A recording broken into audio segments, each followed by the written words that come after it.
So you've worked with, so you're Abby's teacher. Yes. And you were the one who first kind of, I think, suggested that she might be dyslexic, am I right? Yes, I noticed some tendencies in Abigail early on that might indicate some early dyslexic possible behaviors. So I think a lot of people, if you've never really needed to know about dyslexia, you probably just think it's like, oh, you see all your words backwards, or you get numbers mixed up. But it's like a little more complicated than that. It is, right? and I don't know always how to explain it exactly, but it really isn't that they see things backwards. It's just that they're pulling from their brain in a different way than most people do. And it takes a lot of extra stamina to be able to concentrate, and that's why they get tired very easily and frustrated, because they have to work so hard at something that a lot of people find very easy. What has been your experiences with how that can be a struggle for them, how they can overcome? And a lot of them have such a great meaning they can draw out of the text, because their oral language is usually very strong. And so a lot of times what happens is they'll put in words that make sense but don't look right. So we're trying to do a lot of things with phonetic spelling patterns, getting them to see the visual characteristics of the letters, because for whatever reason they struggle with that.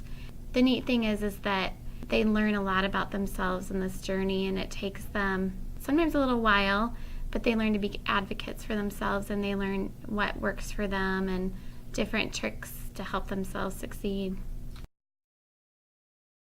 Are most schools well equipped to cater to someone's needs like that? We're getting better. There's a lot to be known, and teaching children to read is like brain surgery, because there's so much we can't see what's going on, and so we kind of have to try different things and try to find really great books to get them excited to read. So I think we're getting better, and we will continue to get better the more we learn about them. How important are resources like that to encourage or to help? Very important for so many reasons. To get the font right, if that's something that's going to help dyslexics, definitely. Certainly motivation, interesting books, and I think the type of books that you are currently writing are going to be really exciting to have out there for these kiddos, to get them, excited about reading. And that's one of the main things we have to try and do for all kids, is just to get a good book in their hands.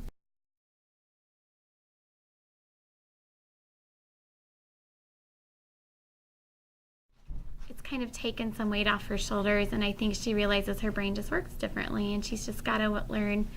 We got to find the best way to make her muscle strong, and however that's going to be, we'll work on this journey together and figure out good things to help her.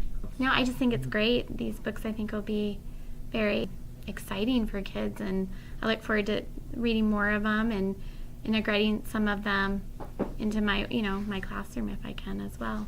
What would be the first kind of resources? What would you point them to for someone who's just now kind of diving in? First, I'll read to them a ton, get books on audio, and definitely find a character, or maybe it's nonfiction text, something that interests them, to spark them wanting to read or learn about something. Anything you want to say to people who might want to contribute to the Kickstarter to help print your book? Please back our Kickstarter. There you go, that's perfect.